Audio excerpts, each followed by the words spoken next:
Hello everyone, it's Lynch Pin coming at you. As you can see, it's not Sweetie Pie, it's Lynch Pin, but Sweetie Pie is just a little bit on the old slightly camera shy side. And so at the moment I'm trying to work on her confidence to get her in front of the camera, but it's tricky.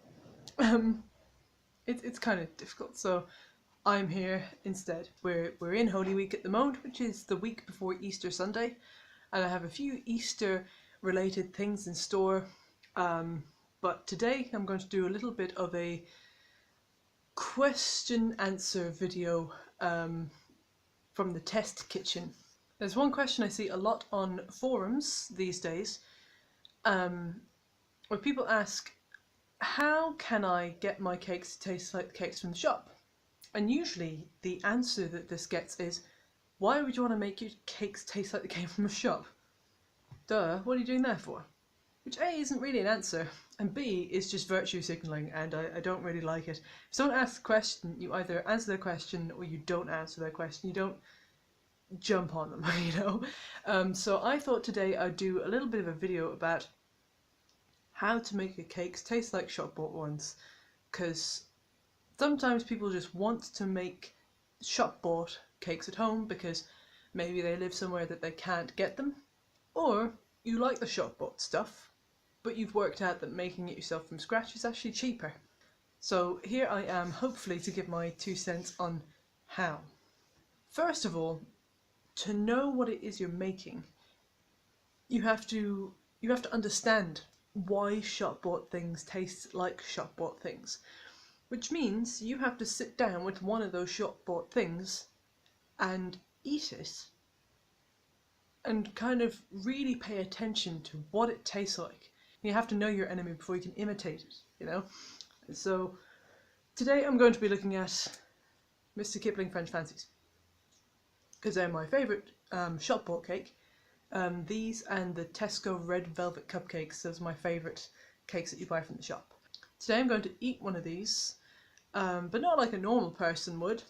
I have taken a French Fancy, cats just killing each other outside my window, and I have broken it down into its 3 constituent parts. So here you have the cake, the fondant icing, and the vanilla flavoured topping.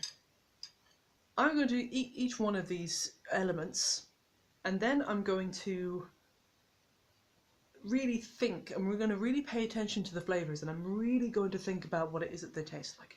So the first thing first, I'm going to start with the cake. It's the French Fancy cake. Now, first of all, the first thing is it's really dense. It's very thick. The cake is very thick. However, it does have like a foamy texture, so you can see if you break it open, it has like a fluffy texture on the inside.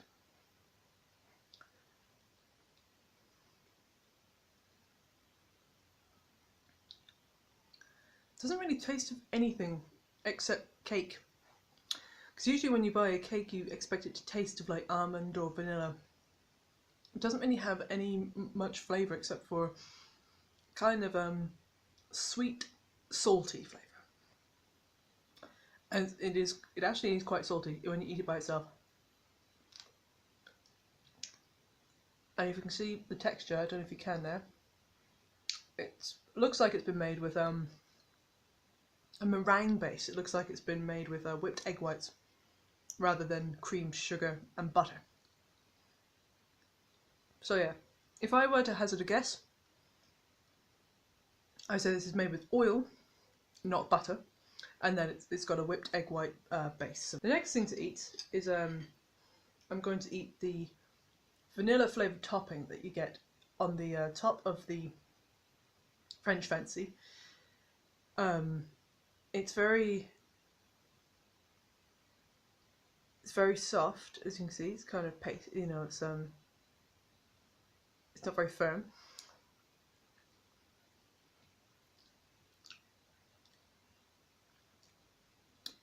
That is definitely made with margarine. There's no 2 questions about this. It's been made with margarine, and yeah, it's salty. It's very salty, and it's oily. but not in a kind of butter way. It's that oily that leaves a film on the top of your mouth. So it's definitely some kind of vegetable fat. Probably margarine or maybe just white block vegetable fat. And it's got a very vague, sweet vanilla taste to it. So I reckon that's higher on the old fat side than the sugar side. Now we have the fondant on the outside. This is a pink one. The one I showed you earlier was a yellow one. So the yellow ones taste like lemon and the pink ones taste like strawberry. That's surprisingly salty by itself. Kind of vaguely sweet, but mostly quite salty. And there is an oiliness to it too. So, like fondant is usually made softer by adding a bit of fat to it. So this might have vegetable fat or margarine in it as well.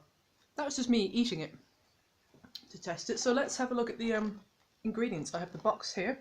This is the Mr. Kipling French Fancies box, and the ingredients. There's no butter in these. Like I kind of guessed when I was eating them, it had a very vegetable fatty kind of feeling to it. But the main ingredient is icing sugar, which makes sense because there's an awful lot of that fondant on the outside, which to me says that it's like a simple glacé icing. It's not like a boiled traditional fondant icing, it's just a glacé icing, which makes it way easier to reproduce at home. Yep, margarine, there it is. Vegetable margarine, which is that kind of oily. Yep. Egg white. Yeah, egg white and egg, dried and reconstituted. Flavourings and colours, and a few preservatives. It's got cochineal in it. That's surprising. Cochineal there, which means they're not vegetarian friendly, because cochineal is made from crushing beetles. And they kind of give off a pink sort of colour, like the same way periwinkles give off purple, beetles give off a pink colour, so which means these definitely are not vegetarian friendly.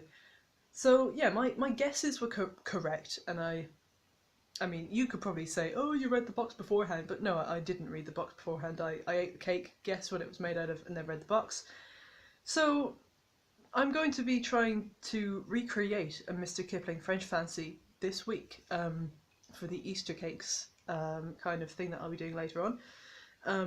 But the point I'm getting to is you have to understand what it is that you're making before you make it. You have to really know your cake. You have to eat it, you have to sit with it, you have to kind of analyse it, you have to study your cake.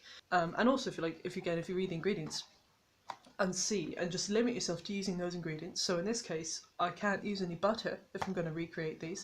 It has to be margarine, it has to be vegetable fat.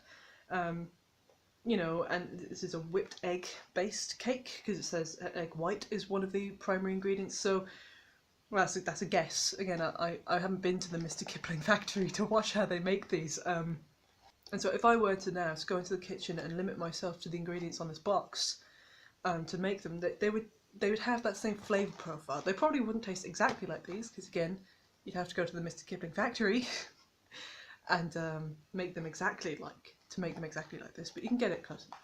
I'm just using the French Fancies as an example, but if there's any other kind of cake or biscuit or chocolate or whatever, sweetie, that you're interested in kind of mimicking or learning how it's made, I'd be really interested to hear from you.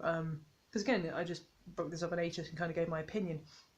And I would be interested to see if anyone else is kind of interested to know how certain things are put together, how to mimic certain things at home. And please leave a comment or send me a message, and I'll buy a few things and I'll eat them, and I'll kind of study them, and I'll see how best I can recreate them at home. But this week we're going to have a few recipes. It's going to be hot cross buns, we're going to have some French Fancies, Easter French Fancies, cornflake nests, a modern take on the classic that is simnel cake. So look forward to all those this week, and I'll try and convince Sweetie Pie to appear on camera, and until next time, take care everyone.